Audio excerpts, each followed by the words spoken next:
مرحبا بك. Bon, Salah Atia, donc je suis universitaire, je suis enseignant à l'Institut Supérieur de Gestion et je suis expert en marketing. Ça fait une bonne trentaine d'années que j'accompagne les entreprises dans le domaine marketing et commercial. Et donc, voilà. Donc aujourd'hui, j'ai fait une intervention relative au merchandising analytique, comment améliorer l'assortiment et comment améliorer le linéaire des points de vente. En fait, beaucoup de gens assimilent le merchandising à une simple présentation des produits dans les rayons. Et donc mettre les produits et puis s'assurer que ces produits sont là pour les acheter. Alors que en fait le merchandising c'est un métier qui nécessite une évaluation, une analyse, puis pour prendre les mesures nécessaires pour améliorer justement l'assortiment, renforcer la présence de certains articles, diminuer la présence d'autres articles, puis également comment leur donner l'espace qu'il faut pour que ces produits soient vendus.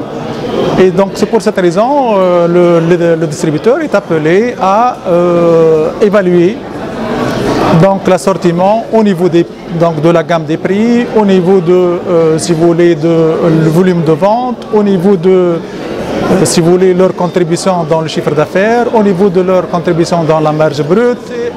L'emplacement, c'est par la suite. Mais je parle, c'est-à-dire que vous avez des données. Vous avez des données qui sont à votre disposition, des données comportementales déjà dans le magasin. Vous voulez savoir le poids d'attrayance de vos rayons. Chaque rayon, est-ce qu'il arrive à attirer l'attention des clients ou pas? Donc nous avons certains indices qu'on peut avoir.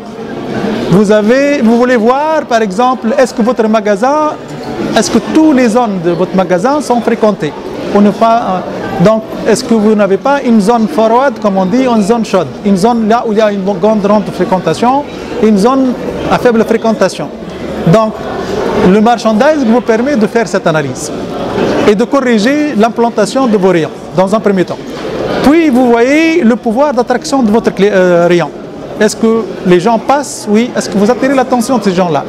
Si vous n'attirez pas l'attention, donc vous êtes appelé à jouer sur la signalétique et donc jouer sur les couleurs, jouer sur d'autres paramètres qui attirent l'attention. Il faut que le rayon capte l'attention avant tout pour pouvoir vendre. Ce n'est pas une anticipation, c'est une analyse des résultats. Puis vous allez corriger.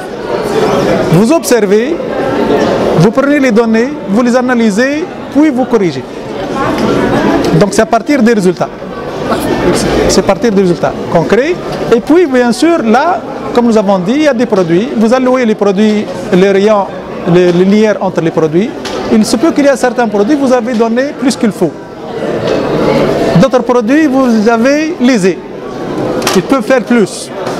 Donc en analysant, si vous voulez, la productivité de linéaire de chaque référence et en analysant la marge brute de chaque référence, vous pouvez revoir la répartition de l'espace à attribuer pour chaque article.